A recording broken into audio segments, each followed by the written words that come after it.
नमस्कार, पूनमचे स्वयंपाकघर या यूट्यूब चॅनलमध्ये आपल्या सर्वांचे स्वागत। आज आपण बनवतोय मटार कचोरी। आपली कचोरी आज खूप सुंदर आणि क्रंची झाली आहे। इथे आपण बघू शकता आतल्या जे सारण आहे त्याचा कलरही सुंदर आलेला आहे आणि वरतूनही आपली कचोरी छान झालेली आहे। चला तर मग रेसिपीला सुरुवात करूयात। इथे मी 1 वाटी मैदा घेतलाय। यामध्येच आपल्याला चवीप्रमाणे मीठ आणि 1 चमचाभर ओवा हातावर रगडून टाकायचा आहे। यामध्ये आपल्याला 2 चमचे साजूक तूप घालून घ्यायचे आणि आपल्याला आता हे तूप आणि ओवा आपल्या मैद्याला छान चोळून घ्यायचा आहे। जोपर्यंत आपल्या मैद्याचा असा गोळा तयार होत नाही हातावर तोपर्यंत आपल्याला हे छान एकजीव करून घ्यायचे। 1-2 मिनिटात आपल्या मैद्याचा हातावर गोळा तयार होतो। अशाच पद्धतीने आपण हे छान मळून घेऊया आणि नंतर मग यामध्ये पाणी टाकून कणिक भिजवून घेऊ। याचा सॉफ्ट डो बनवून घ्यायचा आहे। आपण चपातीचं पीठ मळतोय त्याच पद्धतीने आपल्याला सॉफ्ट पीठ मळून घ्यायचे आणि 15-20 मिनिटांसाठी हे झाकून बाजूला ठेवायचे। तोपर्यंत आपण मिक्सर मध्ये 2 ते 3 हिरव्या मिरच्या आणि 1 इंच आल्याचा तुकडा वाटून घ्यायचा आहे।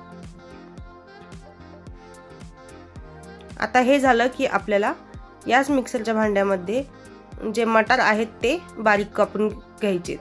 त्यामध्येच मी कोथिंबीरही घालून घेतली आहे। आता आपले मटार आणि कोथिंबीर छान बारीक झाली आहे। खूप एकदम बारीक पेस्ट नाही करायची, थोडंसं घट्टसरच जाडसरच ठेवायचे। आता इथे कढईमध्ये मी तेल तापत ठेवले, त्यामध्ये मिरची आणि आल्याचा ठेचा टाकून घेतलाय।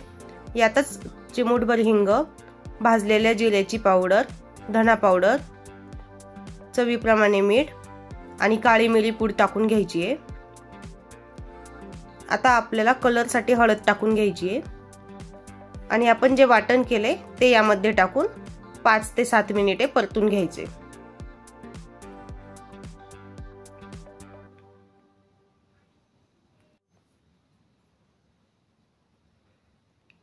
कोथिंबीर आणि मटारमुळे आपला कलरही खूप सुंदर आलेला आहे। 5 ते 7 मिनिटांमध्ये आपलं हे जे सारण आहे कचोरीचं ते छान शिजेल।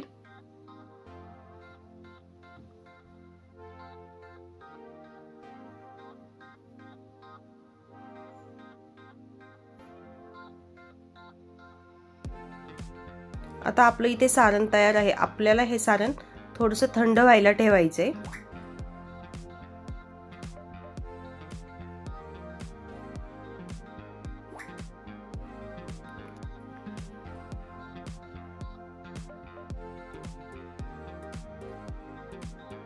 आता जोपर्यंत आपलं सारण थंड होईल तोपर्यंत आपण भिजवलेलं कणिक बघून घेऊया। आता हे आपल्याला परत 1 मिनिटासाठी छान मळून घ्यायचे।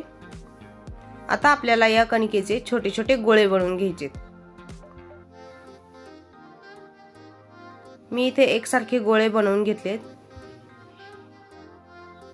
आता त्यातीलच एक गोळा आपल्याला बाजूला काढून घ्यायचा आहे आणि बाकीचे गोळे झाकून ठेवायचे।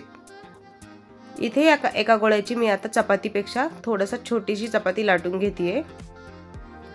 मैदा असल्यामुळे तो थोडासा आकसला जातो। आता ही पोळी लाटून झाली की याला आपल्याला तेल लावून घ्यायचे। याला आपण सगळ्या बाजूंनी छान तेल लावून घ्यायचे आणि त्यावरच थोडंसं सुकं पीठ टाकून घ्यायचे। आता याची आपल्याला घडी करून घ्यायची। अशा प्रकारे लांबट घडी झाली की ती थोडीशी अजून स्प्रेड करायची हाताने, त्यामुळे आपण जो रोल बनवतोय तो लांब होईल। अशा पद्धतीने आपल्याला ह्याचा रोल बनवून घ्यायचा आहे, त्यामुळे आपल्या कचोरीचे आतल्या लेयर छान येतात। आता मधून याला काप देऊन आपल्याला एका गोळ्याचे 2 गोळे बनवून घ्यायचे आहेत आणि ही छोटीशी पोळी पुन्हा एकदा थोडीशी लाटून घ्यायची आहे। थोडी लाटली की आपल्याला याला वाटीचा आकार देऊन यामध्ये सारण भरून घ्यायचे आणि हे पॅक करून घ्यायचे।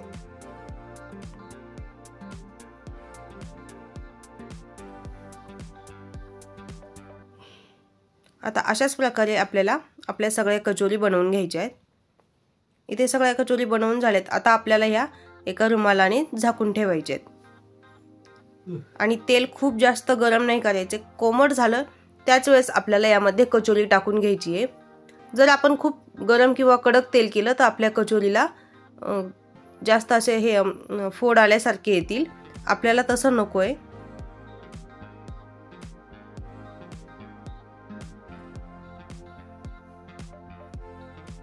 एक 2 मिनिटांनी आपण कचोरीला वरतून तेल टाकून घेऊयात थोडं थोडं।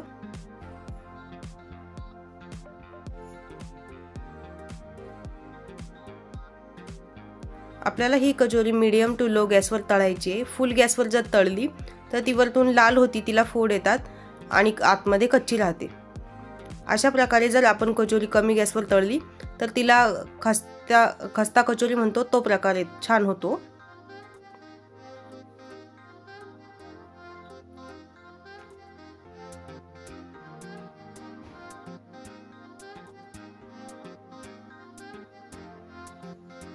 अशाच पद्धतीने आपण आपली कचोरी हळूवारपणे तळून घेतोय।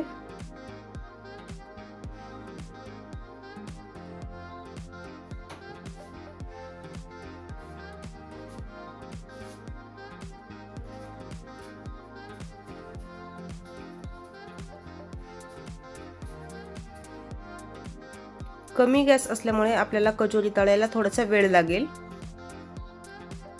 आता हळूहळू आपली कचोरी लालसर कलर मध्ये होईल।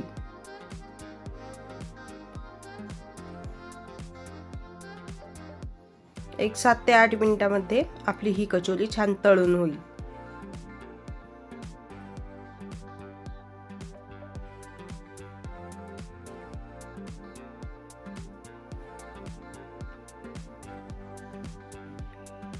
आता एक 2 ते 3 मिनिटांनी आपल्या कचोरीला छान लालसर कलर आलाय।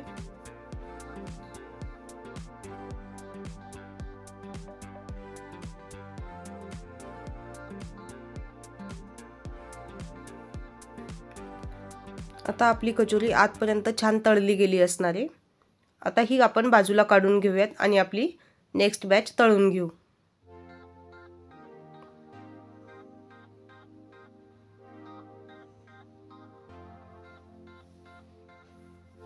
आता इथे आपली दुसरी ही बॅच तळून झाली आहे आणि आपली कचोरी खूप सुंदर झाली, आतूनही आणि बाहेरूनही।